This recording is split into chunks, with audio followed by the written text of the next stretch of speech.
Hi, my name's Ishman and today we're going to be talking about the property changes over the last year. So there's 47 different changes that have come in that have affected landlords over the last 12 months, starting back in March 2020.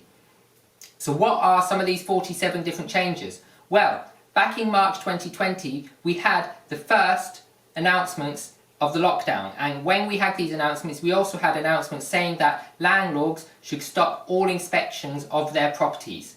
If you were going to go and move home, you were strongly advised, unless you were contractually already signed a contract saying on a move date, you were strongly advised not to continue with the move.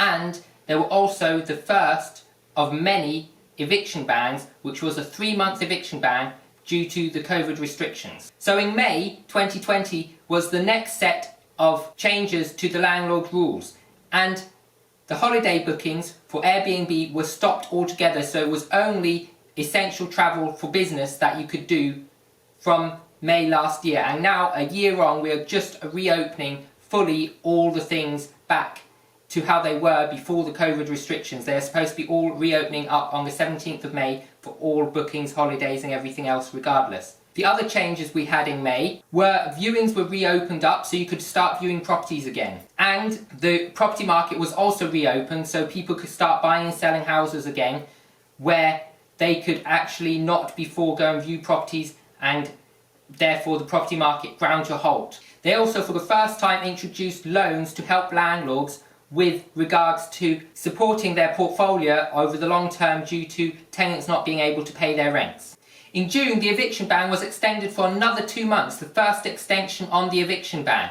And they also had a campaign for students which would stop paying rent. Now, I thought that was quite ridiculous because at the end of the day, the students, yes, they were not in their student accommodation, but they were contractually signed in to the accommodation. On top of that, they, as well, like any other contract, when you're signed into a contract, whether you live there or not, you should be paying. And most of the students, not all students, but most students get student grants and loans to pay for their accommodation, so they had the money there to pay for it. Yes, they had to pay the money back, so they obviously didn't want to do that, but they had the money. It's not like they lost their loan to actually pay for the student accommodation.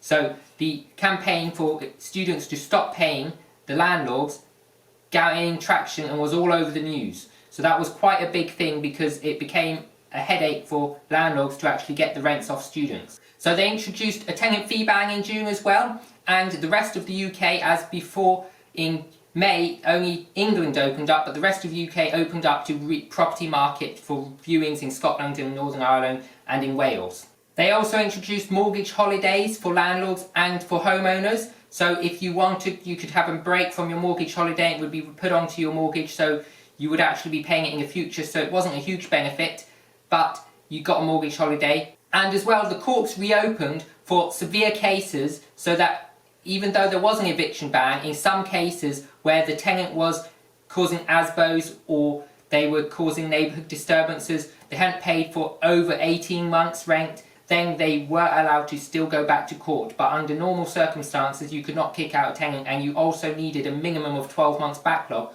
on your rent payment before you could go on these extreme cases into court. So in July, in Wales, they announced a 6-month eviction notice period for landlords to have to give tenants before they can kick tenants out of the property.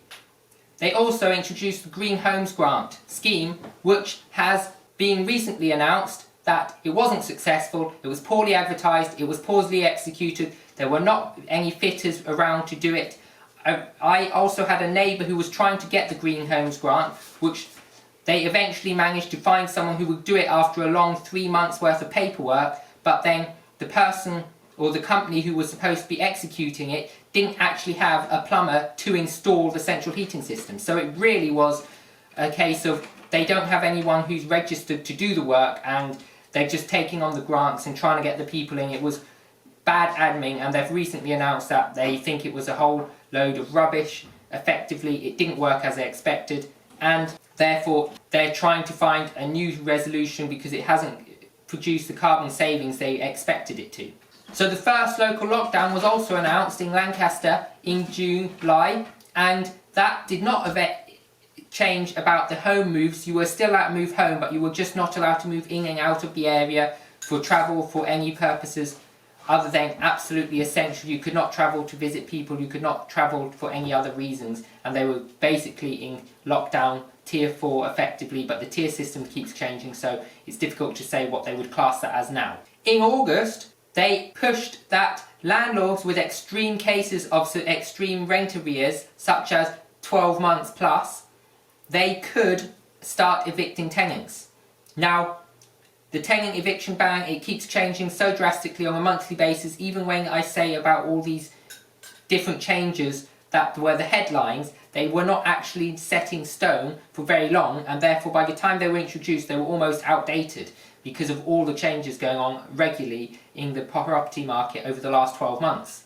In August is also when England decided to put the same implications on landlords as Scotland and Wales already had, which is the 6-month ban on tenant evictions, meaning that they extended the ban and had to give 6 months notice. So not only had they got the tenant eviction ban in place now, but there was a minimum period of 6 months to evict tenants rather than the 3 months and then you're rolling 2 months. Now they just put it to 6 months so that there was a 6-month period and you just had to give a minimum of 6 months notice. So in September, the Northern Ireland government also introduced the 6-month eviction ban. So now it was the whole of the UK and Northern Ireland rather than just Britain or England or Wales or Scotland. So there was a nationwide eviction ban for 6 months. So in September they also introduced rules and regulations that would allow local councils to have more power over the rules about HMOs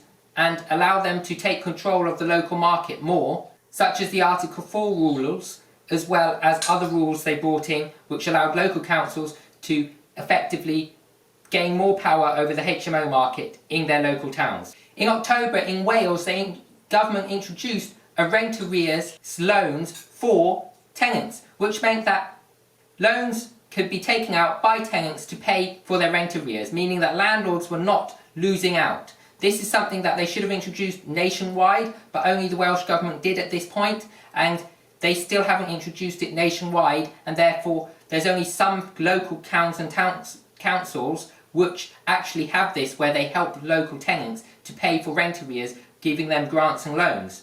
So Wales was the first one to innovate on this, and the rest of the country should have followed, but it didn't. In November, under the second lockdown, the property market was actually allowed to stay open, unlike the first lockdown. So actually this was a good thing, and not all these things on this list are necessarily bad. Some of them are good, some of them are bad, some of them are indifferent. The other thing which happened in November was that landlords, or rather a bill was introduced that is going to try and force landlords to take pets into their rental homes. Now this bill hasn't been passed, but it's been spoken about for a long time, and there are pros and cons to taking pets, and there are ways round the issues that people have. I have another video if you want to check it out about what I think about taking pets into properties and why you should and shouldn't do that. In November they halted the extreme cases that you could evict people based on rent arrears alone. So now in November, in the second lockdown, even though you had rent arrears, extreme rent arrears, which could be up to a year, 18 months, you still couldn't kick out people under the November lockdown, and this was also extended eventually throughout the Christmas period, so that until after the Christmas period you couldn't evict people even if you were in severe rent arrears, because they didn't want a lot of people coming out onto the street over the Christmas holidays. They also extended the mortgage holidays, and they also extended the Green Homes Grant, so that would go on not until the original March, but that was going to go on for another year, so it would be a total of around about 18 months. But again, like I said, it didn't make a lot of difference. We still haven't seen it being taken up a lot, and they're talking about getting rid of it altogether. The mortgage market also changed, so that meant that it became a lot harder for landlords to get new mortgages or to refinance their properties, which meant that the loan to value was decreased from a maximum which I saw of 90% down to 70, even 60%, and also the interest rates increased from what they had dropped to, which was down to 2.5%, even 2%, they were going back up to 3.5%. So in December, Scotland opened up the rent arrears loan scheme like Wales did, and they allowed tenants to be able to get loans to pay for their rent arrears. One thing which affected me in December was the fact that Wales introduced a new additional 1% surcharge on their stamp duty, which means that the surcharge on stamp duty was no longer 3%, but it was now 4% in Wales, which is in line with Scotland, but it's now above England. And that being said, I believe that England was likely to follow unless the stamp duty is completely reformed. England, within the next 12 to 18 months, is likely to push their stamp duty additional charge from 3% up to 4%. In January, we saw a 6-week extension on the eviction ban in England, and we also saw a reform on the leasehold property rules, which meant that leasehold properties were no longer going to cost so much, and new builds were going to be restricted to how much they could charge for leasehold properties, because a lot of new builds, they were coming out as new builds, they were causing them to be leasehold properties the entire estate, they were charging them small leasehold rents for the first 2-3 years, and then after that, maybe up to 5 years, and after the 5-year period, they would massively increase the rents for the leasehold, causing the leaseholders to pay sometimes up to £300 a month on ground rent, even though they owned their entire house. That's absolutely ridiculous, because they were paying a mortgage for an entire house which they owned, and no flat, it was just a house. So they also introduced the breathing space scheme for shelter tenants, which meant that it was another form of eviction ban for people with mental health issues, effectively, where you could not ask for them to pay rent or anything else along those lines for at least 60 days, or for the period of their mental health treatment. The government also introduced a standard rental agreement for landlords if they wanted to have tenants with pets, which meant that it was easier for them to realise the rules and regulations around having a pet in your property and how that would affect you and your tenant. In February this year, they introduced the 6-month ban on tenant evictions in Wales, but not did they just introduce it, but they made it a permanent fixture. So they are now having a minimum of 6 months eviction notice period for all tenants in Wales. This is also going to be a 12-month tenancy, minimum tenancy agreement from next year at the beginning of 2022. They also introduced another 6-week eviction ban in England, which extended the eviction ban again for the 5th time running. And in March, which rounds up the year, we come to the last few things. The first one, and I think the most important one, was that they extended the stamp duty holiday until May. So they extended it until the end of May, and then from May it will drop to 250,000 from the 500,000, and then again they will drop again in September back to the standard stamp duty. England has also extended the eviction ban again for another 2 months until the end of May, and Scotland has introduced a ban on bailiff evictions, which means you can't get the bailiffs in to kick tenants out until September 2021. While that was happening, Wales decided to also extend their eviction ban until the end of June. They've also decided that they are in talks about seeing what the maximum court fees there are for landlords are. And last but not least, the stinging tail for all HMO bad landlords is they have introduced an unlimited fine for HMO landlords if they break fire safety regulations. That comes as a tenant died in a landlord's property due to poor fire safety regulations being kept in that property. So that was a lot of information over the last year that has been changed, a lot of updates.